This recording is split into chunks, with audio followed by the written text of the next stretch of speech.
Hello, peoples. On this week's episode of the $2 Tuesday tutorial, I wanted to take a minute to talk about daily drawing, daily practice. If you're painting or drawing or lovemaking or whatever it is you want to get better at, you need to do it every day just a little bit. My friend Jeanette Jobson put out a video the other day, and her video was exactly that. She said draw for 5 minutes a day, and all she said was for that 5 minutes of practice, she does it first thing in the morning. Just grab a few items off the shelf and start sketching them, and just do value sketches, and that's cool. But I asked her, what do you do? How do you choose what to draw? She has a shelf full of items, and she just picks a handful of them off every day. But for me, that was the struggle, is how do you decide what you're going to draw? If you do a quick search on Google, you can come up with, you just start typing in daily drawing, you'll come up with daily drawing exercises, daily drawing prompts. You'll come up with all kinds of things to get you to daily drawing. Dragonfly Keep suggests that you go buy grab bags from the local thrift store. For a couple of bucks a week, you can go get a big grab bag like this full of little trinkets, and you can draw and sketch and paint them, take pictures of them, whatever your creative thing is. One of the things that I like to do is, going down the road, I might see something that's interesting to me to draw, and I might take a picture of it with my phone, or I might make a list of it. I keep a list, actually keep a running list in my truck. I have a notepad in my truck that I might stop and make a list of, or I might use the notepad on my phone to make a list of things that I want to draw.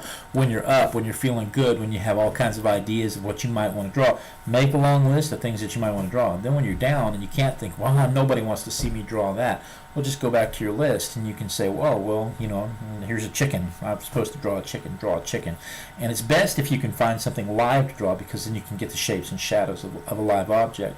But if you can't find something live, well, the internet's a great resource for that.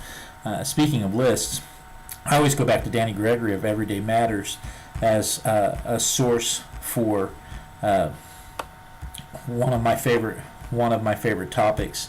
And in his list, he has, in his group, his group is about how you draw the everyday matters, because the everyday matters are what make everyday matters.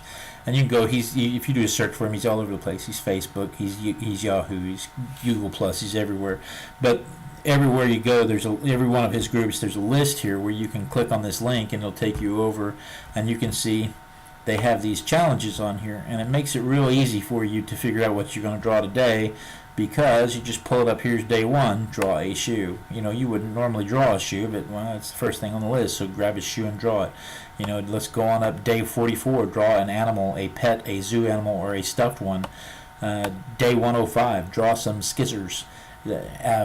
It takes the daily struggle out of what you're going to decide to draw. But the important thing is that you draw for 5 minutes every day, or at least 5 minutes every day, because always remember and never forget it, folks. You just use practice for a few minutes every day. There's no limit to the things you might accomplish. With just 10 minutes of practice, your cat can go from looking like this to this. And friends. So guys, thank you so much. That's this week's $2 Tuesday tutorial.